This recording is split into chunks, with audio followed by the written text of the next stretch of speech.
예, 안녕하십니까? 예, 안녕하세요. 자, 우리 이제 그 독서 계속 이어서 볼 거예요. 그죠? 뭐 생각보다 분량이 많지는 않기 때문에 교재 62쪽 펴시면 되고요. 여기 이제 적용하기 마무리하게 됩니다. 그죠? 적용하기 마무리하게 되고요. 지난주보다 교실이 좁아졌어요. 그죠?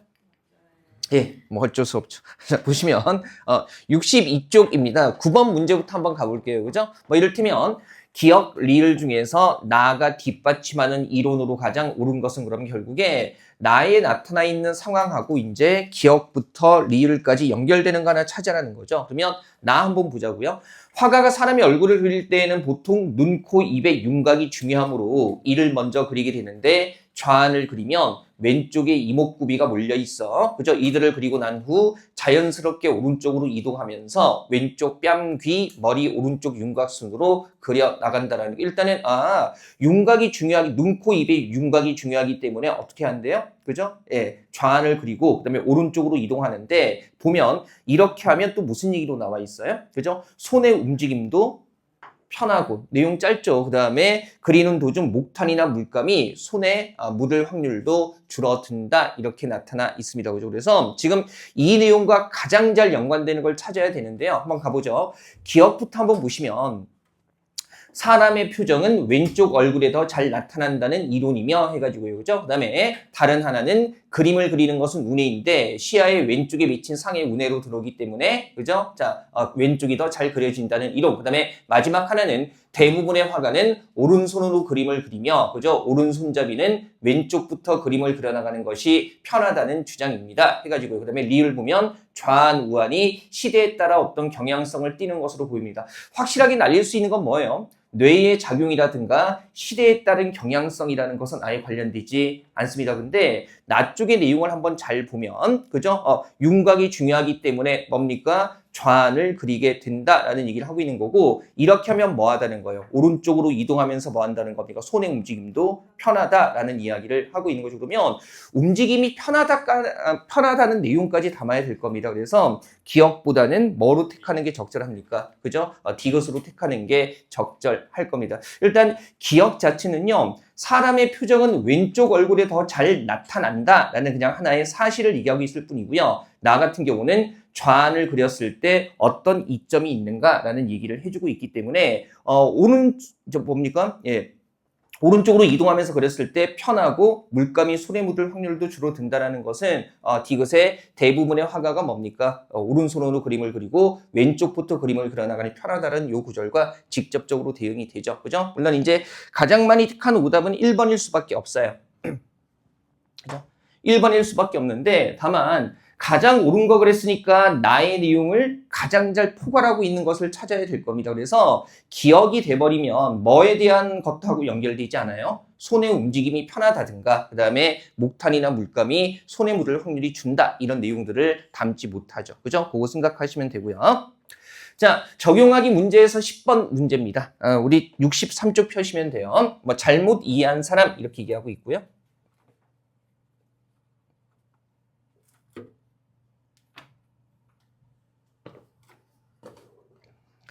예, 지우개를 찾고 있었습니다.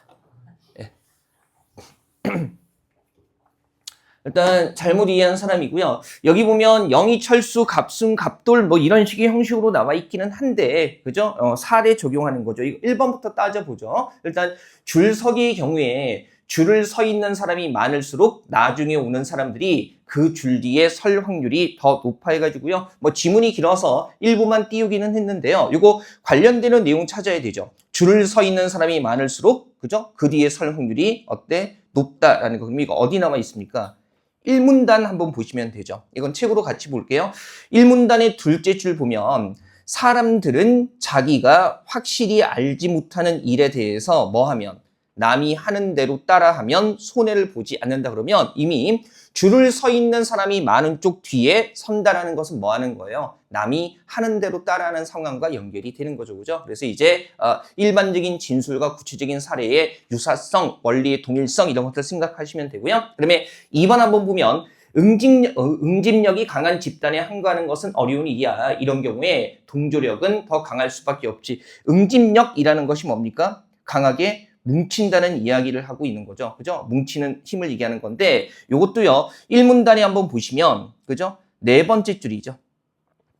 자, 어떤 집단이 구성원들을 이끌어 나가는 질서나 규범 같은 힘을 가지고 있을 때, 그죠? 그러한 집단의 압력 때문에 동조 현상이 일어난다는 것이다. 라고 얘기를 해주고 있습니다. 그죠? 그러면 뭐 집단이, 그죠? 이끌어 나가는 질서나 규범 같은 힘을 가지고 있을 때라는 거. 그러면, 그리고 집단의 압력 이런 얘기 나와 있고요. 어떤 개인이 그 힘을 인정하지 않는다면 그는 집단에서 배척당하기 쉽다라고 이야기를 하고 있습니다. 그러면 말 그대로 이 응집력이라는 게 일종의 뭐가 되는 겁니까? 집단을 이끌어 나가는 힘, 규범, 힘 이런 것들이 되는 거고요. 그다음에 여기에 동조하지 않으면 배척당하기 쉽기 때문에 당연히 압력이 더 강해질 수밖에 없을 겁니다. 그죠? 한번 가볍게 보시고요. 그다음에 3번은 이런 거잖아요.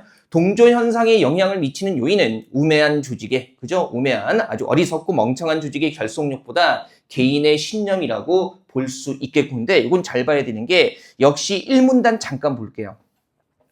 1문단의 밑에서 셋째 줄에 오른쪽 맨 끝을 보면 여기서 주목할 것은 자신이 믿지 않거나 옳지 않다고 생각하는 문제에 대해서도 동조 입장을 취하게 된다는 것이라고 생각해 보세요.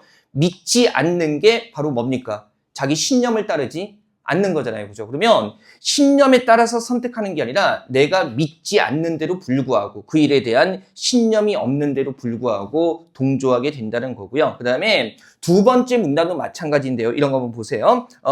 셋째 줄 보시면 이런 얘기 나와 있죠. 자신의 판단에 대한 확신이 들지 않을수록 동조 현상은 강하게 나타난다라는 겁니다. 그러면 뭡니까? 내 판단에 대한 확신이 일종의 뭐가 되는 거예요?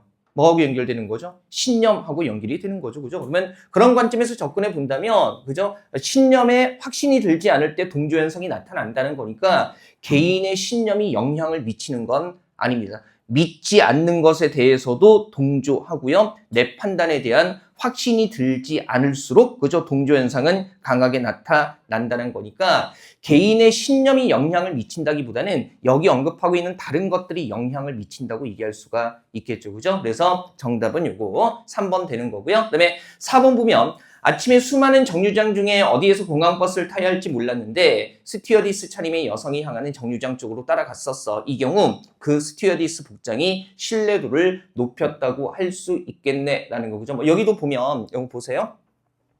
특정 정보를 제공하는 사람의 권위와 지위, 그다음에 뭡니까? 그에 대한 신뢰도가 높을 때. 그러면 딱 보니까 스튜어디스 차림하고 있는 사람이면 당연히 뭐겠어요? 스튜어디스일 거고 그걸 보고 이 사람 공항에서 일하는 사람이겠군 이라고 믿게 되는 겁니다. 그래서 이런 것들도 4번에서 확인이 되는 거죠. 그죠? 그리고 물론 선택지 2번의 응집력 같은 경우에 여기 결속력이 강할 때라는 거, 이거 결속력이 다른 말로 뭐라고 얘기할 수도 있는 겁니까? 응집력이라고 얘기할 수 있는 거기 때문에 이거 많이 어렵지는 않았을 겁니다. 그죠? 여기서 한번 보면요. 가장 많이 택하는 오답이 상대적으로, 그죠? 2번인데 상대적인 거예요. 많이 틀린 문제는 아니기 때문에. 다만 여기서 응집력이라는 것을 뭐로 바꿔 쓸 수 있다는 생각을 할 수 있어야 돼요. 결속력이라는 말로 바꿔 쓸 수 있다는 거, 의미상 대응된다는 거 생각할 수 있어야겠죠. 자, 9번하고 10번은 뭡니까? 그죠? 크게 어렵지는 않았을 겁니다. 확인해 보시고요. 자, 그 다음에 64쪽 넘어가면요. 64쪽 넘어가면 문맥적 의미 추론이라고 해가지고요. 그죠? 요거는 이제 보통 시험에 나올 때 밑줄 치고 나서 특정 구절의 의미를 파악하는 것도 나오고요.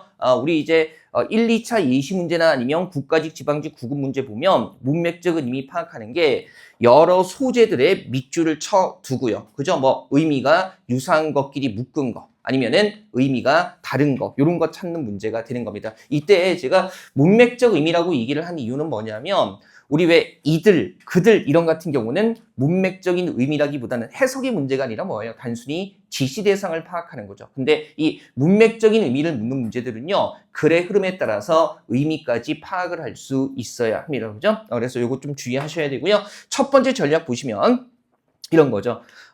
밑줄 친 단어들 같은 거 봤을 때 단어들의 뜻 자체가 많이 어렵지는 않습니다. 그러다 보니까 어떤 문제가 생기냐 하면, 그죠? 내가 그 단어에 대해서 알고 있는 기본적인 뜻 가지고요. 그냥 문제를 푼단 말이죠. 근데 글의 흐름에 따라서 의미는 얼마든지 달라질 수 있기 때문에 소재 자체에 대한 사전적인 지식이나 내가 갖고 있는 일반적인 생각들, 통념에 근거하지 말고요. 밑줄 친 부분의 앞뒤 맥락에 따라서. 앞뒤 맥락이라는 것은 그 앞뒤에서 밑줄 친 부분과 관련되는 의미를 설명해 주는 부분들이 있겠죠. 그래서 그거 보고 나서 의미나 속하는 관점을 파악해야 한다는 겁니다. 보세요. 얘 같은 경우는 글을 읽지 않으면 보세요. 정, 스킨십, 좌식생활, 풍경 단어 자체의 뜻으로 봤을 때는요. 유사성이 거의 발견되지 않습니다. 그죠? 물론 이제 정과 스킨십은 어느 정도 좀 연결된다는 생각을 해볼 수는 있겠죠. 근데 좌식이라든가 풍경은 갑자기 뭡니까? 그래서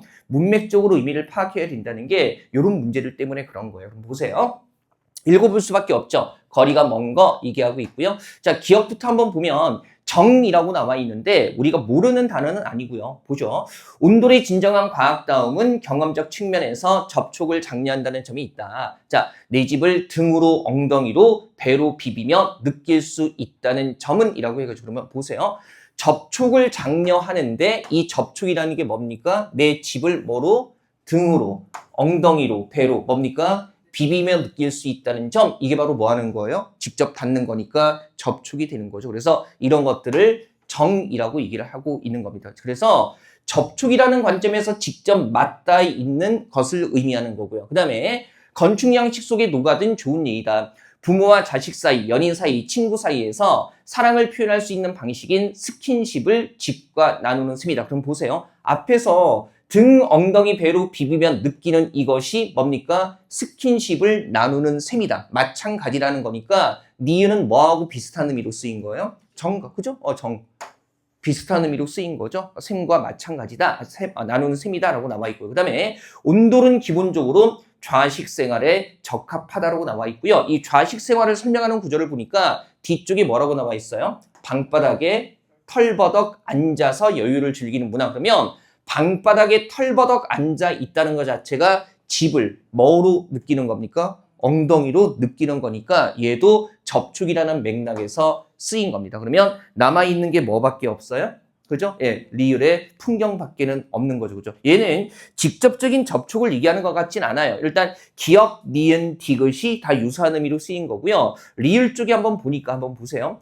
온돌방에 앉아 바라보는 풍경은 손을 뻗으면 잡을 수 있는 그냥 뭐의 대상, 체감의 대상으로 닿아 있는 게 아니라 어떤 존재? 다가오는 것이라고 얘기하고 있어요. 그래서 만약에 이때 닿아 있다라고 얘기를 했다면 문제가 달라지겠지만 다가온다라고 해가지고요. 그죠? 체감의 대상으로 다가온다는 거지 뭐예요? 아직 닿아 있다는 얘기를 하고 있지는 않습니다. 그래서 이 맥락에서는요. 리을이 그 의미가 가장 다르겠죠. 그죠? 자, 여기서 가장 많이 택한 오답은 3번의 디귿입니다. 디귿의 좌식 생활, 이걸 가장 많이 택했는데 가만히 한번 보면 좌식 생활 뒤에 뭐라고 분명히 나와 있어요? 방바닥에 앉아 있다라는 이 내용은 집을 뭐로 느끼는 거나 마찬가지예요. 엉덩이로 느끼는 것이나 마찬가지이기 때문에 내용상 유사성이 있죠. 그래서 이제 디귿 같은 경우에 기역, 니은과 의미가 유사하다라고 얘기할 수 있을 겁니다. 사실은 이런 식으로 밑줄 치고 문맥적 의미 파악하는 문제 난도가 그렇게 높지는 않습니다. 한번 보시고요.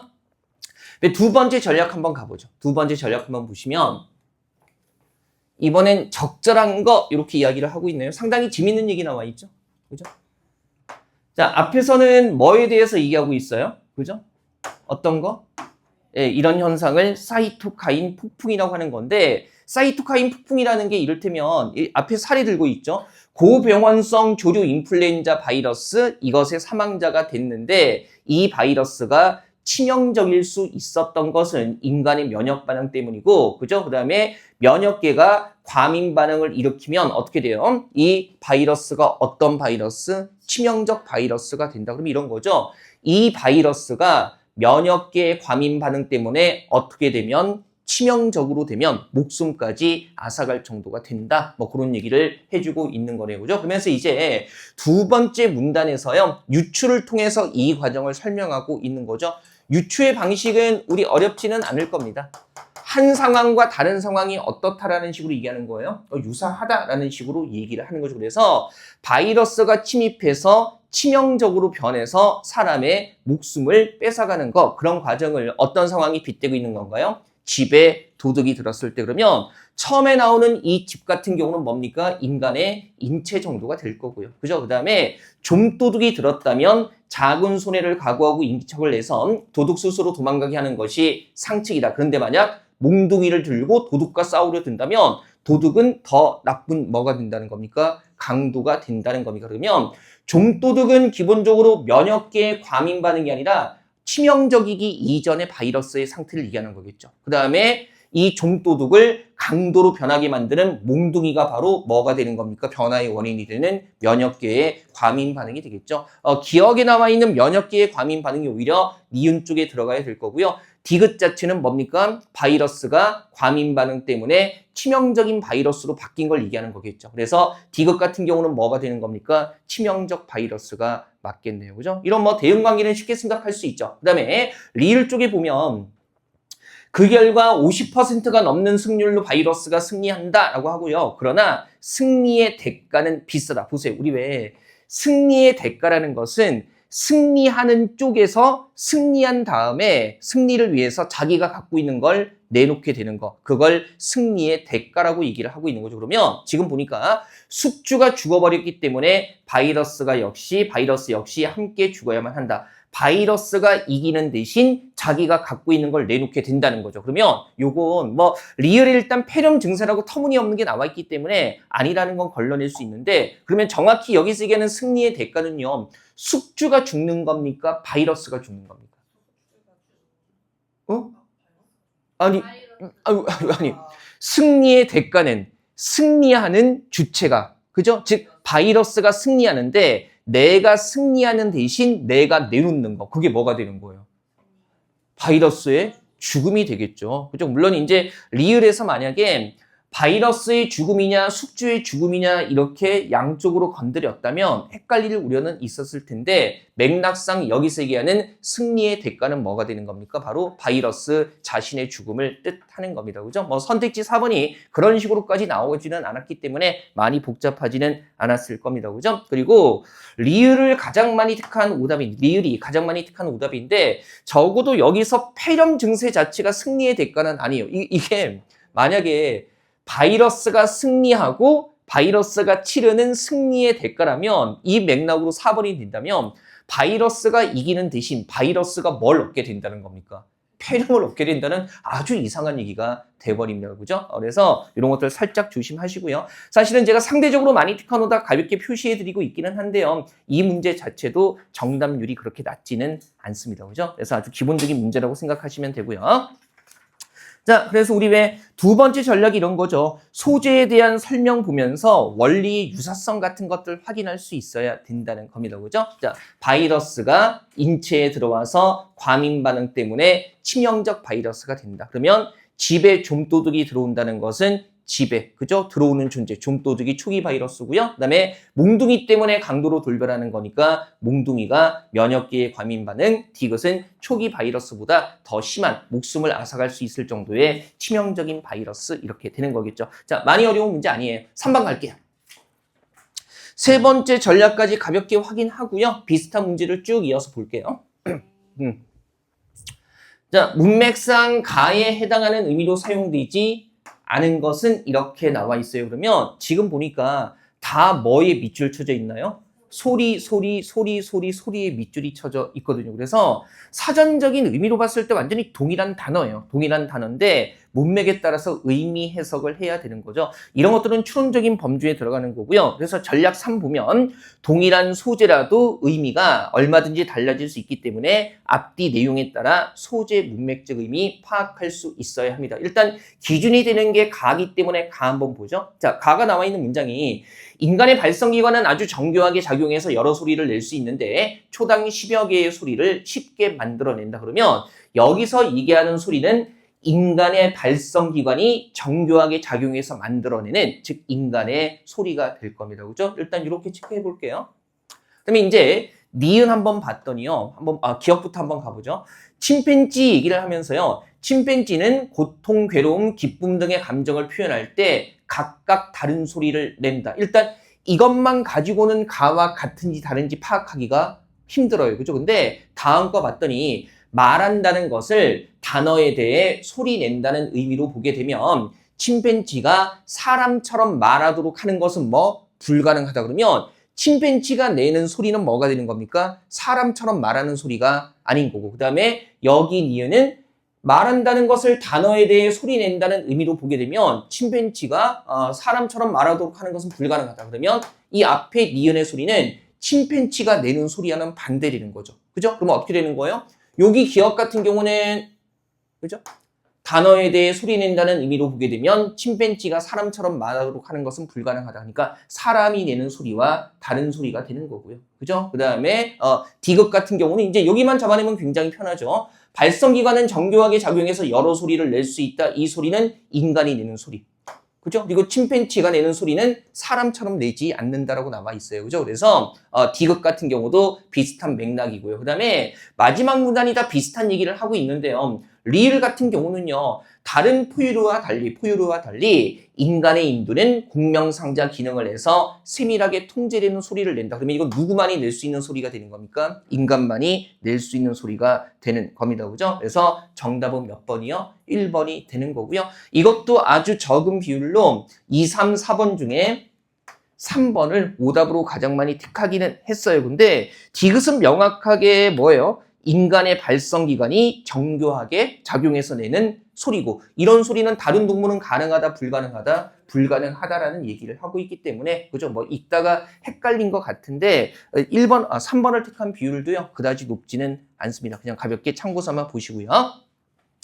4번 같은 경우는 되게 직접적이죠. 이제 사실은 이렇게 소재 문맥적 의미를 파악하는 게 과거 공무원 시험에서 그렇게 많이 출제되지는 않았습니다. 뭐 출제기조 전환 이후에 이제 한 문제 이상씩 매 시험 세트마다 나오고 있는 거고요. 자, 지금 보니까 가까운 거 해가지고요. 예전 서울시 문제인데 되게 편해요. 그죠? 밑줄치 문장이 뭐예요? 드세토가 기술은 문을 열 뿐이고 그 문에 들어갈지 말지는 인간이 결정한다. 그럼 너무 쉬운 게 들어갈지 말지 둘 중에 하나를 인간이 뭐 하는 거예요? 결정한다. 여러 가지 중에 하나를 정하는 거니까 이건 맥락으로 봐도 뭐밖에 없어요? 그죠? 몇 번? 그렇죠. 4번에 선택밖에는 없는 거죠. 그죠? 뭐 헷갈릴 이유 없는 겁니다.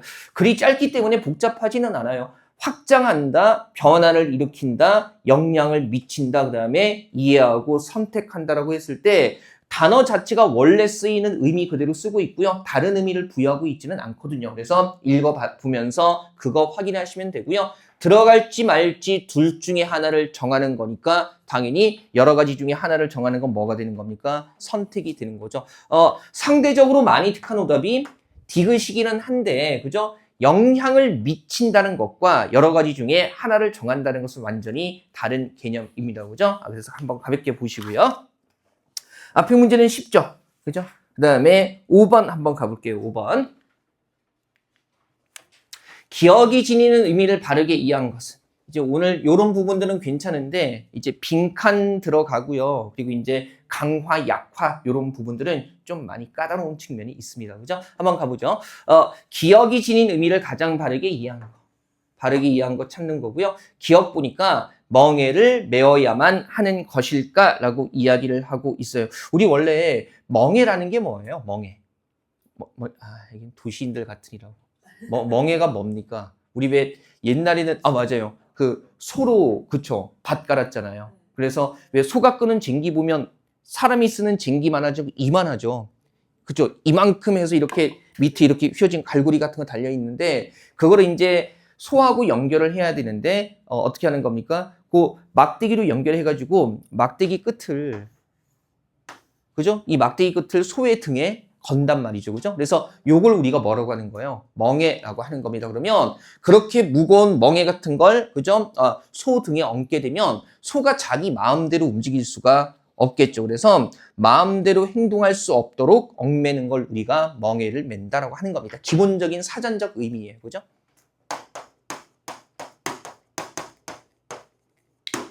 마음대로 참고 삼아 말씀드리는 거예요. 마음대로 행동할 수 없도록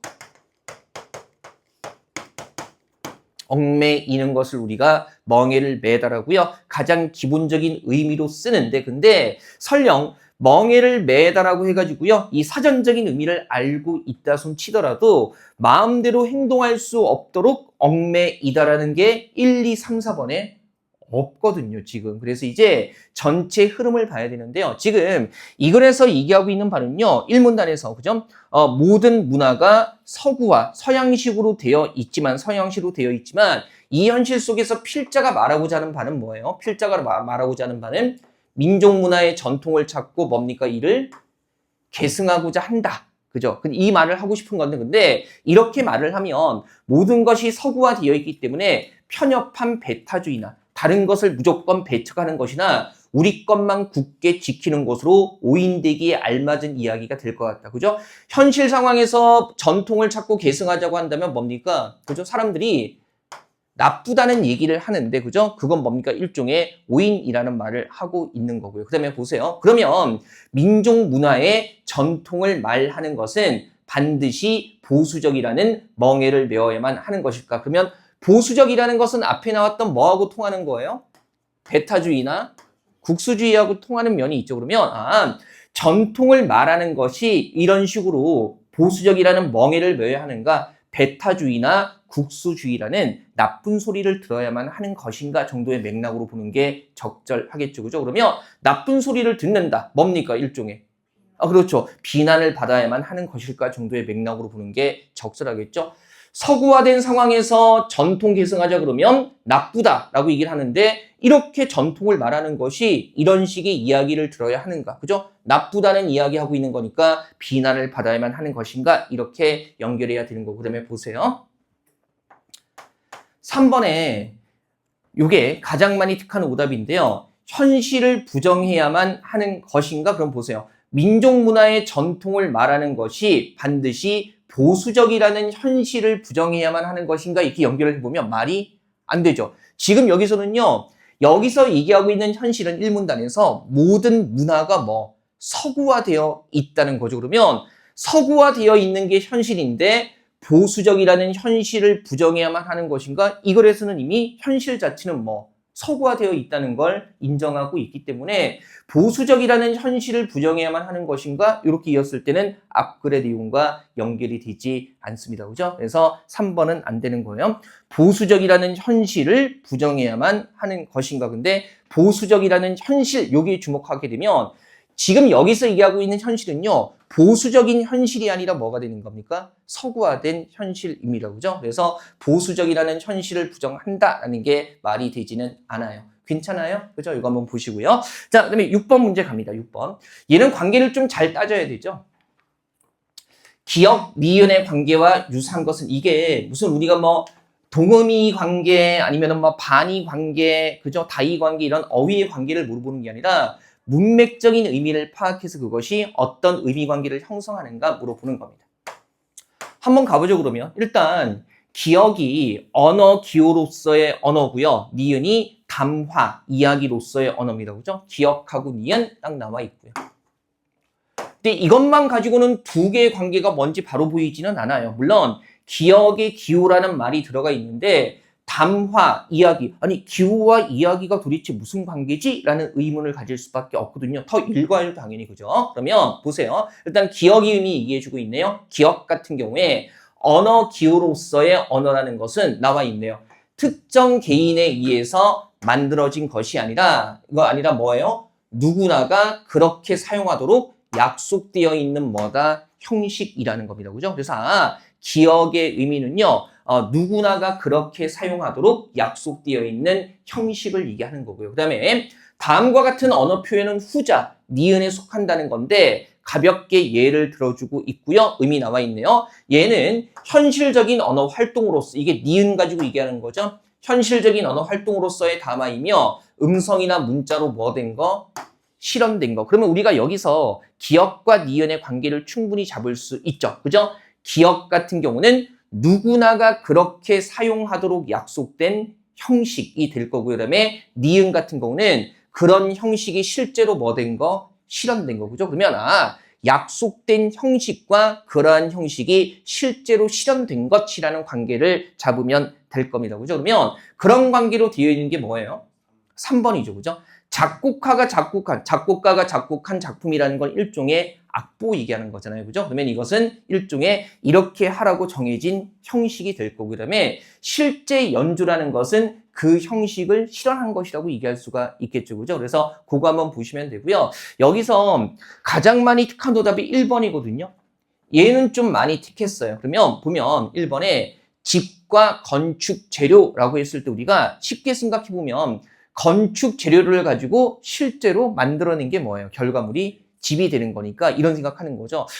건축 재료가 일종의 형식이나 재료가 되고 집이 그 형식에 맞춰서 만든 완성물이 아닐까라고 그렇게 생각하는 분들이 계셨다는 건데, 여기서 조심해야 되는 건 건축 재료가 기억에 대응된다고 그렇게 생각했을지라도 보세요. 기억은 뭐예요?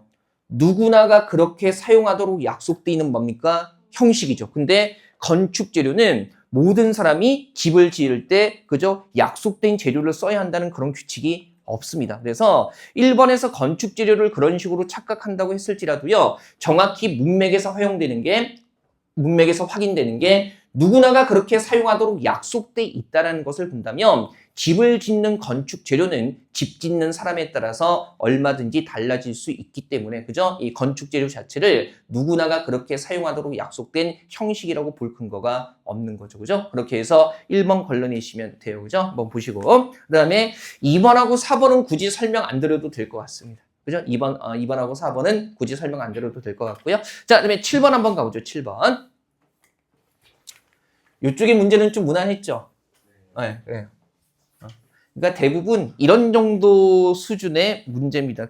이제 우리 왜 작년 생각해보면, 그러니까 작년에 출제기조 전환 문제 나왔을 때 다들 막 난리가 났었죠. 피셋식으로, 일부 피셋식을 채용하고 있기는 해요. 그래서 그 5급의 언어 논리처럼 되게 어렵게 나온다라고 이런 얘기 쓰면 그렇지만 개 지랄들을 했었죠. 그죠? 개 지랄들을 했었죠. 근데 첫 번째 국가직 시험 봤을 때 어땠어요? 올해 4월에. 그죠? 국어 자체는 그렇게 어렵지는 않았어요. 그죠? 그리고 문제가 됐던 건 오히려 전공 과목이 어려웠습니다. 그러니까 공부 방향을 정말 잘 잡고 해야 했고요. 그렇다고 국어를 그렇다고 해서 국어 점수가 모두 높은 건 아니에요. 평균이 생각보다 그렇게 높지는 않습니다. 그래서 제대로 방향 잡고 효율적으로 시간 투자하면, 그죠? 무난하게 풀 수가 있었던 문제고, 다만 전반적인 난도로 봤을 때 과도하게 시간 투자할 만한 내용은 아니었었다는 거죠. 그래서 우리가 일단 봐야 되는 건 보세요. 20문제 중에 우리가 소위 독해라고 얘기하는, 여러분들 고등학교 시절에 비문학이라고 불렀던, 정확한 용어는 독서 영역입니다. 그게 8문제 정도 나오는데 그 8문제에서 상대적으로 까다로운 건 한 문제 정도예요. 그죠? 그리고 이제 국가직, 지방직, 구급 올해 본 거 통계를 해보면 독서 문제 중에서 정답률이 60% 미만 문제는 하나도 없습니다. 그죠? 근데 이게 첫 해 바뀌었으니까 일부러 그렇게 낸 거 아닌가요? 라고 얘기할 수 있겠지만, 사실은 매해 공무원 국어 시험에서, 그죠? 독서 부분에서, 그러니까 비문학 독해 부분에서 정답률 60% 미만 문제는 한 문제까지 나온 게 다고요. 2문제 이상 출제된 적이 없습니다. 그것도 놀라운 거죠. 그래서 이게 그냥 전반적인 흐름, 이게 왜 이런 선택을 할 수밖에 없냐면 100분 동안 산술적으로 할애된 시간이 110분 동안 예전에는 100분이었고요. 국어에 5분의 1밖에는 안 돼요. 그죠? 그래서 그런 시험 상황이 있기 때문에 출제진이 무슨 바보도 아니고요. 그래서 국어 난도를 확 높여가지고 국어의 시간을 엄청나게 많이 쏟게 만들 수는 없습니다. 그죠? 만약에 국어만 따로 두고 한 80분을 보게 한다, 수능처럼. 그러면 또 얘기가 달라지죠. 그렇다면 얘기가 달라지겠지만 110분 동안 5과목을 소화해야 되는 체제가 유지된다면 그런 식의 난도는요, 계속 유지가 될 겁니다. 그래서 제가 이 말씀 왜 드리냐면, 문제가 쉽다고 불안해하지 말고요. 쉬운 문제도 가끔 우리 뭐로 틀리기도 해요. 실수로 틀리기도 하죠. 그래서 꾸준히 일정 시간 공부해가지고요, 단순한 문제에서 점수가 빠지는 일이 없도록 그거 신경 쓰면 되는 거지, 남들 막 어렵게 이것저것 공부하는 거 신경 쓰지 마세요. 그죠? 제가 이제 현장에서 나와 있잖아요. 여기도 나름 현장이기는 하지만 어떤 메인 스트림에서 나와 있죠. 지난주에 얘기 들었나? 어떤 분이 저한테 20만 원 보냈다고 했잖아요. 그래서 이제 뭐 그러고 나서 또 무슨 일이 있었냐면은 누가 소문을 듣고 채널에 온 거, 유튜브 채널에 와서 이런저런 공부에 대해서 질문을 던지는데 그 마지막 질문이 보고 있을지도 모르겠는데 마지막 질문이 좋은 강의인데 교재와 무료로 제공하시는 이유가 있을까요? 이렇게 물어본 거예요. 그죠? 근데 뭐 일단 현장에서 여러분들하고 하고 있고 그죠? 여러 가지 상황들이 있는 사람이 있으니까 할 수 있는 거 하는 거죠, 뭐. 그죠? 뭐, 그 뭐 있겠습니까? 다만, 이제 제 강의하고 다른 강의 비교하다 보면, 그러니까 제가 현장 얘기를 왜 하냐면, 학원에 속해 있지 않기 때문에 솔직하게 더 강의할 수 있다는 거죠. 그죠? 학원에 속해 있었으면은, 어쨌든 학원 입장에서는 수익을 내야 되니까, 학원에서 수익을 내는 건 뭐예요? 그렇죠. 학원 교재 쓰고, 학원에, 그죠. 시간을 많이 투자하게 해서, 아니, 수업 듣는 시간이 많아야 뭡니까? 학원비를 많이 낼 거 아니에요. 그래서, 예, 그렇게 이제 유도를 하니까, 그 와중에도 물론 저는 제 할 얘기 하기는 했는데, 오히려 지금 이렇기 때문에 제가 더 솔직하게 얘기할 수 있다는 거죠. 그래서 제가 늘 말씀드리는 게 뭐예요? 국어는 그냥 우리 수업 시간에 하는 것만 잘 복습하고, 뭐 정말 너무나도 바닥이라면 좀 특단의 조치가 필요하겠지만, 근데, 막 20문제 풀었는데 내 점수가 20점 이런 사람은 없을 거거든요. 그런 사람이 아니라면 우리 한국 사람이기 때문에 기본적인 독해는 되는 거고요. 그러면 국어는 좀 심플하게 하고 나머지 행정법, 행정학 등등의 시간 투자하라는 말씀드리기 받고 그런 이유 때문입니다. 그죠? 학원에서는 이런 얘기하면 굉장히 싫어하겠죠. 그죠? 왜 싫어하냐면은 그럼 행정법, 행정학 선생님이 일을 더 많이 해야 되거든. 그죠? 그래서 나는 웃긴 게 무슨 아침에 제가 한 2년 전부터 얘기했던 거예요. 제발 아침에 그 하프 모의고사라는 게 있어요. 아침 일찍 나와가지고 7시 반까지 나와서 뭐 시험 잠깐 보고 해설 두고 9시 수업 들어가는 건데, 근데 저는 제가 잘 하지도 않았을 뿐더러 저는 야간에 했어요, 그런 걸. 왜 야간에 했냐면, 아니, 아침에 1교시에 집중해야 되는 수업이 있는데 아침 일찍 와가지고 피곤한데 그거 듣고 피곤한 채로 오전 수업 들어가라고요? 저는 그거 별로였어. 그리고 만약에 그런 게 필요하다면 행정법, 행정학이 필요하죠. 그런 하프 모의고사는 행정법, 행정학. 그게 메인이고요. 국어, 영어, 한국사는 곁다리예요, 곁다리. 그죠? 그래서 어쨌든 지금 하고 있는 것만으로 충분하다. 그래서 여기 있는 100문제 내가 100문제 풀었는데 100문제 다 맞았다 손 치더라도 그러면 정말 그 기본적인 독해력이 탄탄한 거고, 그러면 내 실력이 그러면 이미 공무원 국어시험에 통할 만큼 탄탄하구나라고 확인하면 되고요. 꾸준히 연습만 하시라는 거예요. 자, 그다음에 7번 한번 가보죠. 가까운 겁니다. 가까운 거. 자, 얘도 되게 편한 게 한번 보세요. 기억이 한자로 표기한이라고 나와 있어요. 그럼 뭡니까 이거? 그죠? 글자나 음성 기호로 어떤 언어를 표시하는 거. 표기라는 게 그런 거잖아요. 그죠? 그래서 뭐 한국어 표기법이라고 하게 되면 바로 우리 한국어의 자음과 모음으로 언어 쓰는 거 얘기하는 거고요. 물론 이제 사전적인 의미를 정확히 몰라도 뭔지 모르진 않을 거고요. 그다음에 니은의 번역이라는 것은 뭐예요? 어떤 언어를 다른 언어로 옮기는 거, 그죠? 그런 것들을 번역이라고 얘기하는 거죠, 그죠? 제가 어제 우연히 이런저런 유튜브 채널 같은 거 보거든요, 저도 밥 먹을 때. 똑같아요, 뭐. 영상물 좋아하는 거. 요즘에 이제 스트레스 쌓여가지고 애니메이션도 보고 하는데요. 욕하지 마세요. 요즘에는 건담 시드 데스터니를 보고 있습니다. 알아요?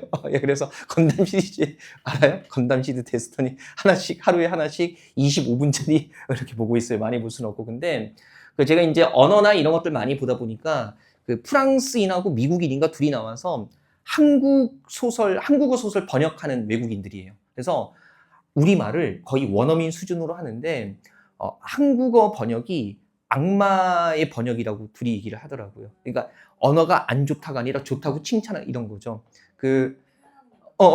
뭐 안녕히 계세요. 들어가 보겠습니다. 그래 잘 있어. 뭐 그다음에 먼저 갈게 이렇게 하는데 그 사람 프랑스인인데 여잔데 우리는 뭐 먼저 가보겠습니다. 뭐 이렇게 쭉 얘기하는데 이걸 영어로 번역하면 다 굿바이 굿바이 굿바이 굿바이 굿바이 이렇게 번역이 된다는 거예요. 그래서 너무 힘들고 고소하다와 구수하다. 그다음에 얼큰한 해장국 먹고 시원하다라는 걸 이것을 어떻게 표현을 해야 되는가. 그죠? 맵다와 매콤하다, 맵싸하다는 영어로 스파이시인데 이걸 어떻게 해서 너무나 괴롭다는 거예요. 그 미묘한 뉘앙스 차이를 만들어내는 게. 그냥 국뽕인 거죠. 뭐. 그죠? 국뽕인 거. 어쨌든 번역이라는 것은 한 언어를 다른 언어로 옮기는 거고요. 그 다음에 디귿의 기록이라는 것은 뭡니까? 그죠? 어떤 사실을 적어두는 걸 기록이라고 얘기를 하고요. 그다음에 필사라는 것은 뭐예요? 베껴 쓰는 걸 필사라고 얘기를 하게 되는 거죠. 그죠? 그러면 지금 한번 보니까 이쪽에 가에 옮겨 쓰느라고 했을 때 얘가 너무나 찾기 편한 게 걸린 문장 보세요.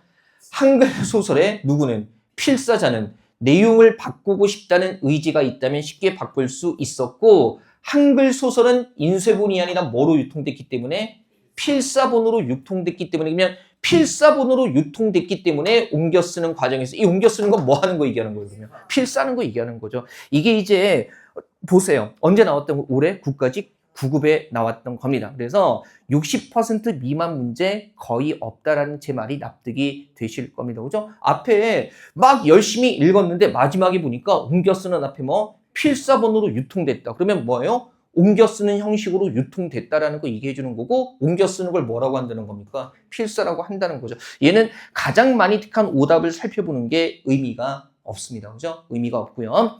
참고서만 말씀드리면 2025년 국가직 9급에서는 정답률이 43% 정도 되는 문제가 딱 한 문제 있었는데요. 뭐냐면 그 문법 지문이에요. 그러니까 문법 문제가 아니라 표준 발음법에 대한 설명 준 그 문제가 정답률이 가장 낮았습니다. 43에서 46 정도로 통계가 잡혀요. 물론 뭐 학원마다 조금씩 다르기는 한데 그거 말고 나머지는 괜찮았어요. 나머지는 다 거의 한 평균적으로 70 이상 나왔던 것 같습니다. 자, 그 다음에 8번 한번 보시면요. 자, 일단 기억, 리을 중 문맥상 의미가 나머지와 다른 하나라고 해가지고요. 이거 따끈따끈한 문제죠. 따끈따끈한 문제고요. 그죠? 지방직 9급. 봤던 기억 납니까? 안 나죠? 이게 기출문제가 늘상 그래요. 봤던, 열심히 풀었는데 또 풀다 보면 새롭고 막 그렇죠. 저도 그래요. 저도. 진짜 수십 번, 수백 번 풀었다고 생각을 하는데 지문 보면 본 기억은 있는데 또 읽어야 돼요. 또 읽어야 되고 그리고 학생들이 그 수험생들이 제 모의고사 두고 얘기하더라고요. 그러니까 지문 본 기억은 있는데 답은 생각 안 난다. 그래서 또 풀어봐야 풀 수 있는 게 선생님 모의고사라고 그래서 칭찬이죠. 뭐. 그죠? 보자마자 답 생각나는 지문이면 자 이것도 한번 보죠. 기억부터 따져볼게요. 일단 기억이 물건, 니은이 상품, 디귿이 집에서 쓰기 위해 만든 의자, 리을이 자본주의 사회에서 생산되는 물품 이렇게 나와 있는데요. 일단 1문단부터 한번 가보죠.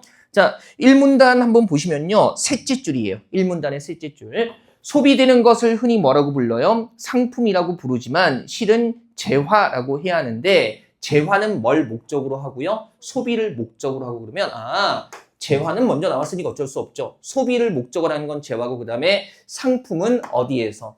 시장에서 뭐 하는 거? 판매를 목적으로 한다는 점에서 구분된다. 우리 왜 보통 이제 일치나 추론 문제에서도 대립되는 요소를 범주화하는 거 했었는데요. 일단 문맥상한 의미 같은 것도요. 세 개는 갖고 하나만 튀는 거니까 그죠? 이렇게 동그라미 세모로 범주하는 거 가능할 겁니다. 그 다음에 상품은 뭐하고 관련돼 있어요?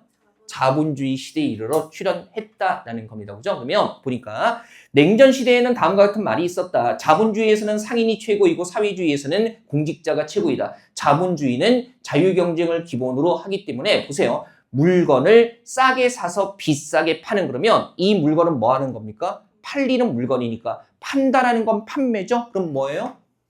상품의 속성을 갖고 있는 거예요. 그죠? 분명히 판다라는 얘기가 나와 있어요. 그 다음에 니은은요. 이처럼 자본주의는 상품에 기초한 사회로 자본주의가 상품에 기초했다. 자본주의 상품 너무나 직접적이고요. 그 다음에 시장을 전제로 생산되는 것이기 때문에 시장이 형성돼 있지 않다면 상품도 존재할 수 없다. 집에서 쓰기 위해 만든 의자와 시장에 팔기 위해 만든 의자라는 건 분명히 다르다 그러면 팔기 위해 만든 의자가 밑줄은 안 쳐져 있지만 상품의 범주에 들어가는 거고 이것과 다른 디귿 같은 경우는 뭡니까? 말 그대로 소비하고 자기가 쓰는 거니까 뭐가 되는 거예요? 얘는?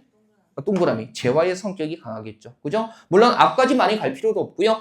디귿과 파는 의자는 동일한 의자임에도 뭡니까? 재화와 상품의 관점에서 볼 때 서로 다르다. 그러면 얘가 상품이니까 적어도 디귿은 상품이 아닌 거죠. 그죠? 그 다음에 이와 같이, 그죠? 이와 같이라는 거, 맨 마지막 부분입니다. 그죠? 리을 쪽에 있는 거. 자, 이와 같이 사문단의 첫째 줄이요. 상품에는 생산과 유통이라는 두 가지 측면이 있다. 그래서 자본주의 사회에서 생산되는 물품의 유통을 맡은 사람이, 아니 자본주의에서 나오는 물품은 뭐가 되는 겁니까? 상품이 되는 거죠. 그래서 요거 보면 디귿만 그죠? 문맥적인 의미가 달라지는 겁니다. 분명히 대립되는 범주로 편하게 잡을 수 있기 때문에 이렇게 범주화 해보는 것도 괜찮고요. 자, 본 김에 9번하고 10번까지 갈게요. 두 문제 남았으니까 딱 여기까지 보겠습니다. 어렵지 않아서요.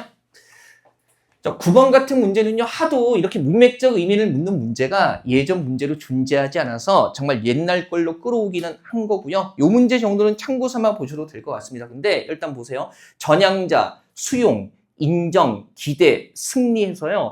단어 자체만 봤을 때는 그죠? 그렇게 딱 바로 보이지는 않아요. 근데 지금 여기서 그죠? 다른 거 찾는 거고요. 전향자라는 것은 뭐가 되는 겁니까? 코페르니쿠스 이론을 받아들인 사람, 그러니까 새로운 이론을 받아들인 사람들을 전향자라고 하는 거죠. 그 다음에 니은 같은 경우는요, 뉴턴의 연구는 수용되지 못했다가 아니라 뭡니까? 반세기가 넘도록 특히 대륙에서는 일반적으로 수용되지 못했다 그러면 이때 수용 자체는 받아들여지지 않았던 뉴턴의 연구를 뭐한 거? 받아들인 거, 그죠? 그 다음에 디귿도 보면 뭡니까? 전자기 이론을 인정, 그러면 역시 새로운 이론을 받아들인 거. 그죠? 그렇죠. 그 다음에 리을 같은 경우는 얘는 보세요. 뭐라고 나와 있어요? 기대. 그러면 얘는 뭐가 되는 거예요? 받아들인 상태를 뜻하는 건 아닐 겁니다. 그죠? 그 다음에 미음 같은 경우는요. 지금 보니까 반대자들을 납득시키고 그들을 이해시킴으로써 승리. 그러면 반대자들을 이해시켜서 승리까지. 그죠? 그죠? 밑줄이 여기 승리만 쳐져 있어요. 그러면 이것도 뭐예요? 새로운 이론을 받아들이게 한 것. 이것을 승리라고 하는 거죠. 그래서 기억이나 니은이나 디귿이나 미음 자체는요, 그죠? 새로운 것을 받아들이게 한 것 자체를 뜻한다는 점에서 유사하고요. 리을 같은 경우는 맥락 보면 기대라는 거 보면 그것을 받아들일 거라고 바라는 것 정도에서 멈추는 겁니다. 그래서 받아들인 상태와 아직 받아들인 상태가 아닌 것이라는 기준으로 본다면 리을의 기대가 의미가 가장 다르다고 생각할 수 있을 겁니다. 그죠? 지금 보면 이게 엉뚱하게 오지선다여서 나타나는 문제이기도 한데요. 1번 택한 사람이 일부 좀 많았거든요. 보면은 잘 안 보이니까 이런 생각했던 거죠. 수용, 인정, 기대, 승리. 얘는 그냥 명사로, 다 명사기는 한데, 어떤 상태를 나타낸 명사인데, 예운자만 뭡니까? 전향자, 사람이니까 이건가? 그래서 이제 엉뚱하게 1번으로 갔던 건데, 읽어보면 전향자, 수용, 인정, 승리가 새로운 것을 받아들인 상태와 관련이 된다는 거, 그거 보실 수 있을 거고요. 자, 그 다음에 10번 가보십시다, 10번. 이런 것들이 이제 문학 비평문이에요. 그리고 우리 왜 문학 비평문은요, 최근에 공무원 시험에서 한 지문씩 나오죠. 뭐 문학사라든가 어떤 소설이나 작품에 대한 설명 주고 나서 그죠? 독서처럼 물어보는 거. 이것도 일종의 그런 거라고 생각할 수 있을 겁니다. 거리가 먼 거고요. 지금 보니까 밑줄 친 내용이 함축하는 의미와 거리가 먼 거 얘기하고 있거든요. 일단 밑줄 친 부분은 이거예요. 나는 온달 이야기를 만남의 가장 극적인 모습으로 보고 싶다 해가지고요. 이 사람이 온달 이야기에 부여하는 의미가 되는 건데 만남의 어떤 모습? 극적인 모습. 그죠? 그러면 극적인 모습으로 보고 싶다면서 만난다는 부조리 선택하지 않았는데로 만난다는 뭐 신비함. 그러면 이건 뭘 두고 얘기하는 거예요? 온달 이야기를 두고 얘기하는 거예요. 그죠? 만남을 모두 계산하면서 사는 사람은 없다. 우리가 헤아릴 수 있는 만남은 기계적인 것일수록 쉽고 설명이 쉽고 일상적인 것일수록 자연스럽다. 그러나 자 사람은 살다 보면 특이한 만남을 겪는다. 그러면 여기서 보면 특이한 만남이 바로 뭐가 되는 거예요? 온달 이야기의 만남 같은 거죠. 그러면 보세요. 온달 이야기 만남 얘기하면서 계산하면서 사는 사람은 없다. 헤아릴 수 있는 만남은 기계적인 것일수록 설명이 쉽고 일상적인 것일수록 자연스럽다. 그럼 보세요. 계산한다거나 아니면 기계적이거나 설명이 쉽고 일상적인 것은 그러나로 이어지다 보니까 온달 이야기에서 보여주는 만남의 성격과는 다른 겁니다. 그죠? 이거 선생님 아니 그래도 한 줄로 이어져 있는데 이걸 어떻게 이렇게 처리할 수 있나요? 보세요. 지금 우리가 헤아릴나 그다음에 설명이 쉽고 일상적이고 계산할 수 있는 것들은 뭐한 게 아니에요. 부조리한 게 아니기 때문에 여기서 내용 충분히 달라집니다. 그죠? 이렇게 갈라지는 게 맞아요. 그죠? 그러니까 온달 만남이 부조리하고 선택하지 않았는데 만난다는 신비한 그런 모습을 갖고 있다면 계산할 수 있고 기계적이고 설명할 수 있고 일상적이고 자연스러운 것들을 두고 우리가 뭐하다고 얘기하지는 않아요. 부조리하다고 얘기하지는 않기 때문에 이런 것들은 온달의 만남에 드러나는 속성이라고 볼 수는 없는 겁니다. 그죠? 그러면서 이제 이어가는 거죠. 새로운 환경과 만날 때마다 우리는 만나 있다는 사실에 놀라움을 경험하는데 온달과 평강공주의 만남을 인간의 근본적 경험의 한 원형으로 보자는 것이 그죠? 이 작품에서 내가 전하고 싶은 느낌이다. 그래서 온달과 평강공주의 만남, 이런 만남이 놀라운 만남이고 이 놀라움은 앞에서 뭐하고도 연결이 돼요? 신비함이라는 것과도 대응이 됩니다. 그죠? 그 다음에 근본적 경험의 한 원형으로 본다는 것은 직접적으로 언급돼 있고요. 그죠? 그러면 지금 보면 1번에 온달의 만남은 계산하지 않은 만남이다. 그죠? 봅니까? 계산하면서 사는 사람은 없다. 이렇게 그죠? 그래서 계산하지 않은 만남, 계산적인 만남 자체는 온달의 만남이 아니고요. 그죠? 그다음에 온달의 만남은 뭡니까? 계산하지 않은 만남이 되는 거죠. 물론 세모 범주에 속하는 것을 뭐 하고 있어요? 부정하고 있으니까. 그죠? 계산하지 않은 그랬으니까 온달의 만남이 보여주는 거 맞고요. 그다음에 이번에 온달의 만남은 일상적이고 자연스럽다. 일상적이고 자연스럽다. 이건 온달의 만남이 아니었어요. 그죠? 그 다음에 3번 보면 온달의 만남은 신비함과 놀라움을 경험하게 해준다. 어떻습니까? 직접적이네요. 신비함과 놀라움. 그죠? 일단 이렇게 직접적으로 나와 있는 것들은 한번 봐야 될 거고, 그 다음에 4번에 온달의 만남은 인간의 근본적 경험의 원형. 이건 너무나 직접적이지 않나요? 근본적 경험의 원형 해가지고요. 그죠? 신비함, 놀라움. 온달의 만남, 근본적 경험. 그러면 다른 범주 연결되는 거 뭐밖에 없어요? 2번밖에는 없습니다. 그죠? 그리고 이거 보면 가장 많이 택한 오답이 1번인데 그죠?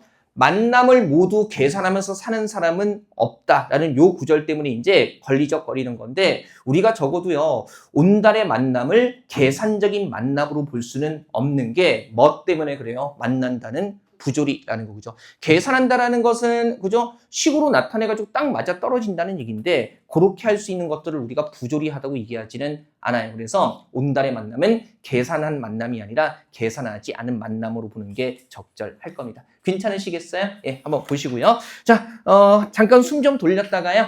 빈칸 추론하는 문제 계속 이어서 보도록 하겠습니다. 예.